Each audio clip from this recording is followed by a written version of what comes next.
Redditors who spend a lot of time in seclusion, at sea, in the air or out in the wilderness. What's the creepiest or most mysterious thing you've seen, found or experienced? This happened to myself and a close friend, both 23yo, males, just last month. We decided to go on a 2-night backpacking camping trip in the Adirondack Mountains of New York. We are both very comfortable with nature and spend a lot of time camping, hunting, fishing, etc. We hiked about 5 miles into a small lake and set up camp on a small beach. This was not a heavily trafficked area and we did not expect to run into anyone. Our first night there, as we were sitting around the fire, we saw a flashlight moving on the other side of the lake around 10:30. This was fairly unusual, however we did not think too much of it. But as time went on, this flashlight kept moving around the lake, getting closer to our campsite. We kept discussing who could possibly be wandering around the woods in the middle of the night, and we did not particularly want an unwelcomed guest. Once it was clear that the person,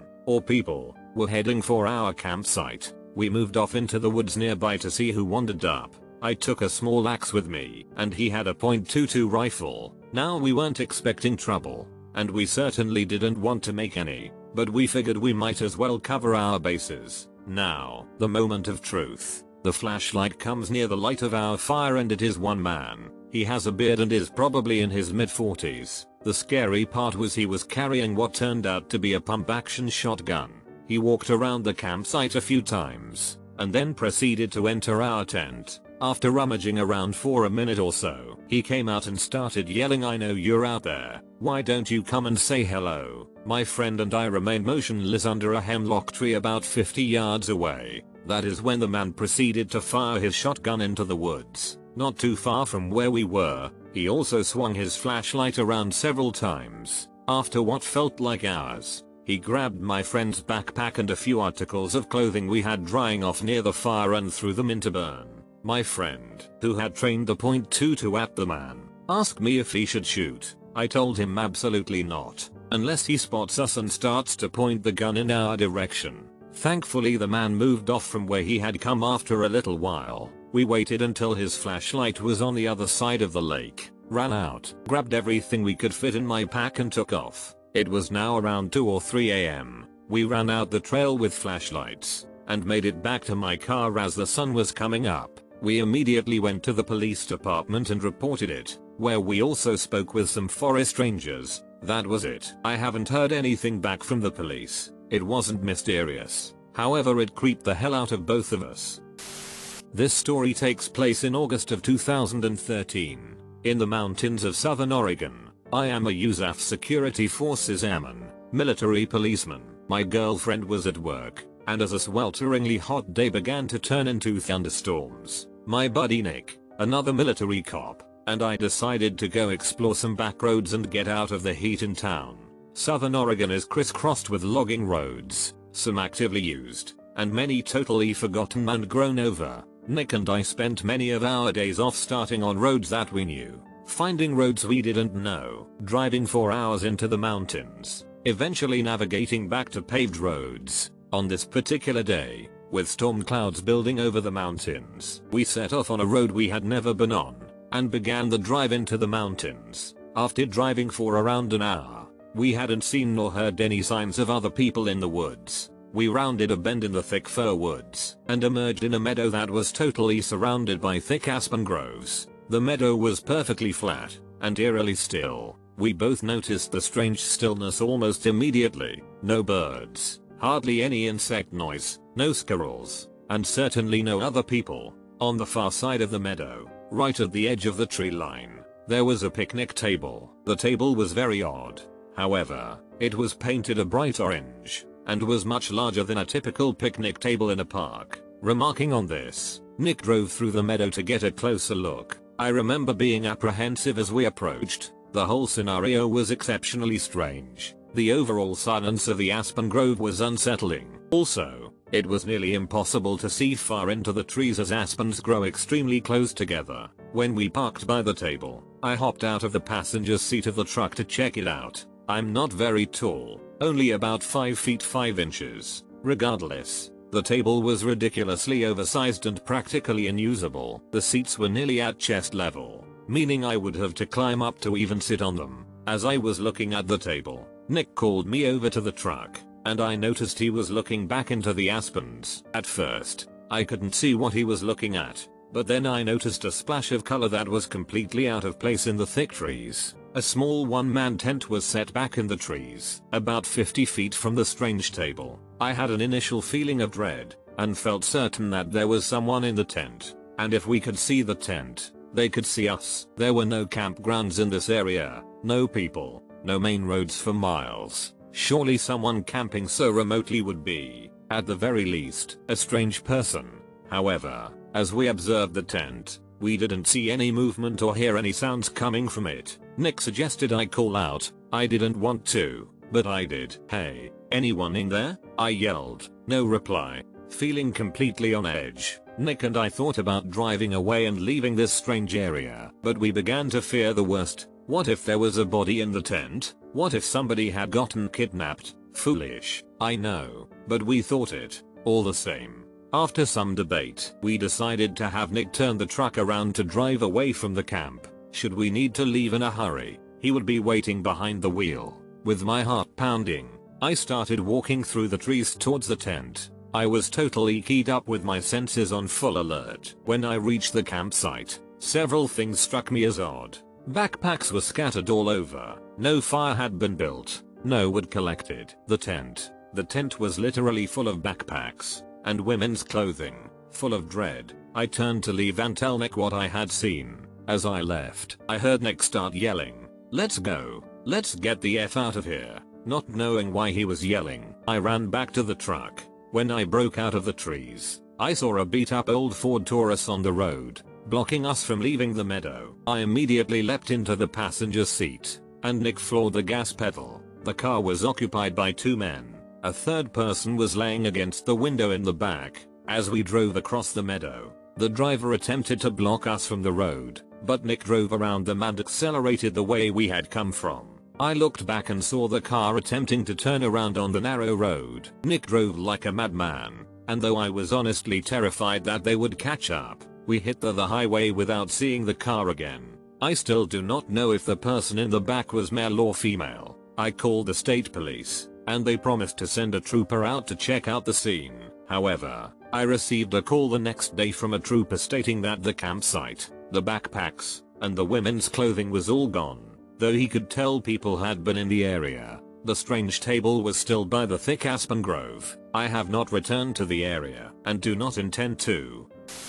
So this happened 3 years ago when I was living with my parents in Meteets, Wyoming. Super small and secluded. It was Halloween and my parents decorated the house and we expected about 3-4 kids to show up as the house is about a mile from a subdivision and parents usually drive their kids. At 8 I took in the chair with candy because I figured no one else would be coming around. I'm in the basement where there are no windows and very little sound can get out and it's about 11.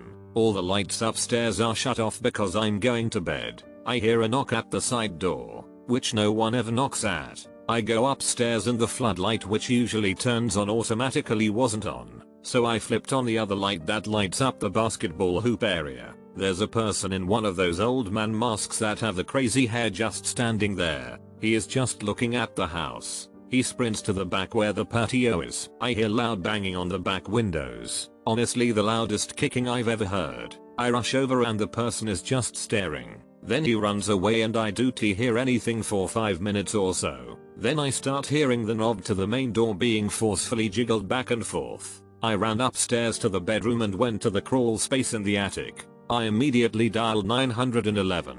This was the first time I ever dialed 911 so I don't know what I was expecting but the operator didn't seem to be very shocked or wanting to send out a car very quickly. I remember repeating my address like 12 times and the lady kept saying calm down sir. She wants me to stay on the line but I'm afraid if the guy got in he would know where I was because of my voice. I hang up and I can hear the knob being slammed like he had a hammer or something. I'm having a full-on panic attack and I'm wheezing trying to get air. Then I hear the side door, original door, being kicked super hard. At this point I'm shaking so bad the dust from the floorboards is flying up in the air. I hear a window smash and I immediately know he's going to get in. I hold my breath which makes the wheezing worse. I'm going to die. I'm listening to hear footsteps or anything. Nothing. The actual amount of time I spent up there was around 16 minutes. I swear it was an hour. An officer showed up and pounded on the door. I ran downstairs and flipped open the door. I told him everything as well as the backup sheriffs that got there. They all kept saying a friend was probably just trying to scare me. I had no friends in Wyoming. None. They looked around the house and wrote down some but nothing really happened. They left and I drove behind them to Cody, WY and got a hotel room. I still can't sleep without all the lights on and a .45 on my dresser.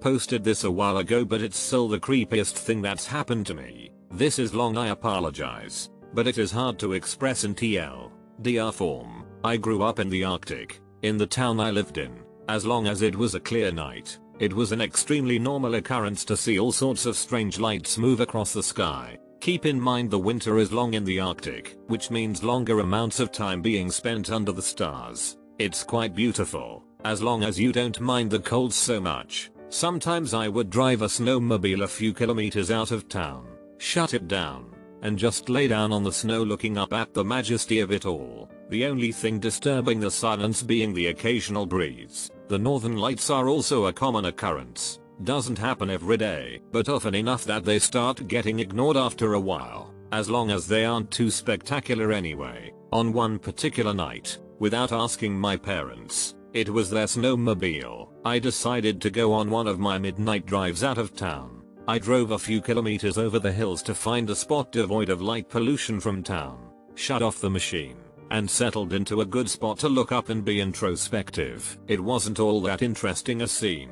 A few satellites passing here and there, some relatively boring activity affecting the magnetic field, etc. And then I started noticing a clicking noise. At first I thought it was the sound of the snow machine cooling down, as engine expands and contracts a lot in the cold. But the source of the sound definitely wasn't coming from that direction. My next thought was there must be an animal nearby, in which case I need to get out of there fast. You don't really want to mess with a wild animal, but the clicking is far too regular for an animal to produce it. It was fairly mechanical sounding, and again, the source of the sound isn't coming from anywhere around me laterally, it was coming from up. So naturally I look up, determined to ascertain the origin of this strange noise. I see what I always see: stars, northern lights, a lazy satellite crossing the sky, all normal stuff. But before I dismiss it altogether and begin heading home, I noticed something strange in the aurora borealis. There were 3 rather strong points of light. I ignored them at first, thinking they were oddly symmetrical stars, but this proved false. They were definitely getting brighter. I kept staring in morbid fascination as they grew stronger and stronger, yet still only remaining single points in the sky. All the while the clicking noise is getting louder and louder and more pronounced, almost like someone started with tapping a pen on a desk to clacking billiard balls together inside my head. Then it stops. The lights are gone.